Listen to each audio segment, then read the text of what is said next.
This is Roger, Low Vision Product Manager here at HumanWare. In this video, I'm going to demonstrate for you the new calculator that has been implemented in version 1.7 of Prodigi.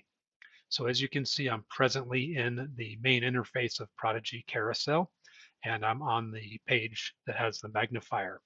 I'm using my mouse, but remember, you can always use swipes, keyboards, and so forth to navigate as well. I'm going to move down to the lower right and tap the right facing arrow a couple of times to cycle through until I see the calculator, which is turned on by default, and I'll show you how you can turn it off if you don't want it in the carousel in a few moments. But there it is. I'll tap on that and open up my calculator, and here you can see a nice, simple calculator to allow me to do basic calculations. So let's say I wanted to do 9 times 9. I'll just click on 9, the multiplication sign of 9, and I'll click enter, and you can see there is in fact the result 81. In the upper right of the keyboard for the calculator is a clear button. It will swipe the screen in the color of my locator, which is blue, and clear away whatever's been typed in, and I can continue on using this calculator. Only one simple setting available. It's in the upper left corner, just below the back button is a gear wheel. We always use a gear wheel for our settings. We can open that up, and I can change my default grid setting to whatever color I might like it to be.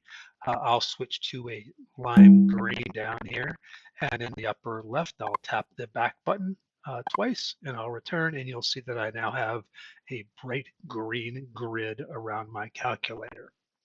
I want to show you a couple of other things that you can do with this. First of all, one of the settings that we implemented in a prior release was the ability to go to a Windows mode.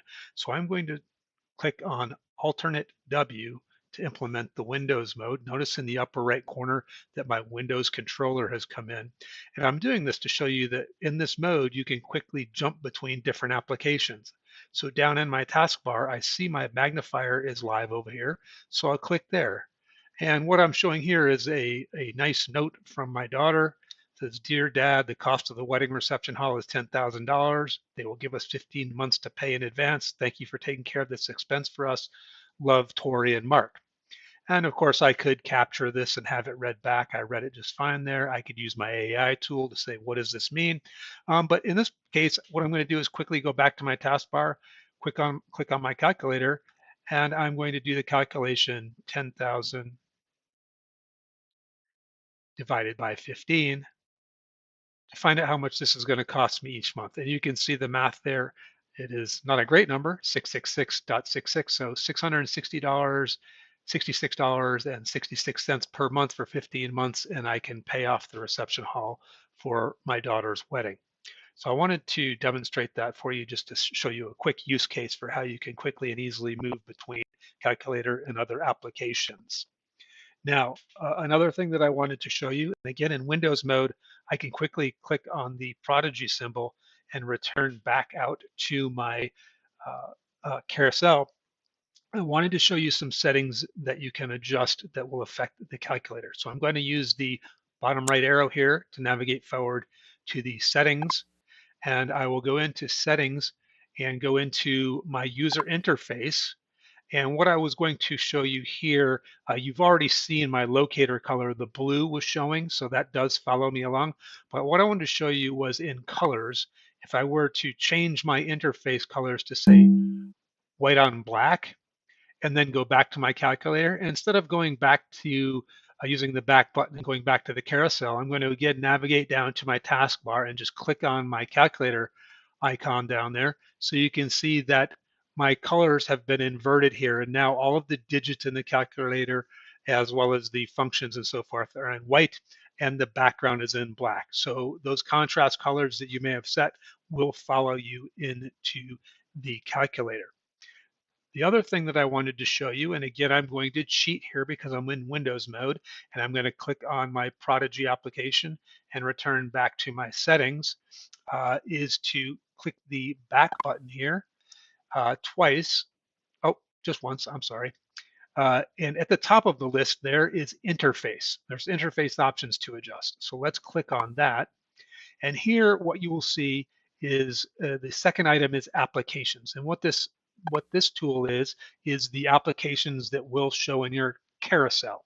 So again, you can adjust what shows if you're not using something or you don't want to use it or it's taking up too much real estate on the screen, you can remove it. So again, by default, the calculator is turned on here. If you were to come in here and click that check mark, it would then in turn be turned off the next time you come into Prodigy. So that's up to you how you want to have your carousel present to you. I'll turn it back on again now. So let's go ahead and back out of here again. I'm going to show you one more thing, clicking that back arrow in the upper left corner there, and that is the ability to lock the calculator from being used. So in school settings and places where you wouldn't want someone to have access to the calculator, you can go into your system settings. And the fourth item in the list is your feature lock. And in your feature lock, you can choose what you want to lock. You can see two items right now are lockable. That's your Prodigy Assistant. That's our artificial intelligence tools. And then there's your calculator. So if I click on calculator, I'm saying that that one is going to be locked. I'm going to leave AI unlocked. And I'm going to click on my feature lock here to turn it on. And then as I go to exit this setting, I'll be asked to create a password. So we'll just create a simple password here, 2024. So I typed in Prodigy 2024 in the box there, and there's a little submit arrow there. So I'll activate that. I'll hear a sound, and it has now been activated. And I'll come back out to my calculator, and you will see it's feature locked. Okay, so it just shut it down. Closed out. It's not in my taskbar anymore. And now what I'm going to do is in the settings here, I'm going to click the back arrow a couple times and come back out to my carousel. And you'll see that when it is locked, the calculator is nowhere to be found. So when we lock it, we remove it from the carousel so that you not see it any longer. We do similar with the artificial intelligence tools. The AI assistant goes away and it's removed from the interface of those applications that use it. So a nice little tool there for school use especially. Let's go back to our settings very quickly. I'll show you how to turn it back on. You go into settings, scroll down to system. Again, go down to feature lock. It's going to prompt you for a password. I'll type that password in again. I'll submit it.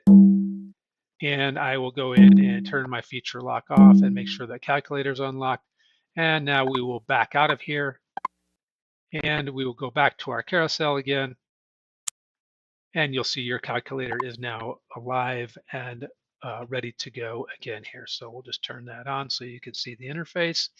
And what you should know is that we are going to be implementing additional calculators in a coming release. So look for that in a upcoming release of the software.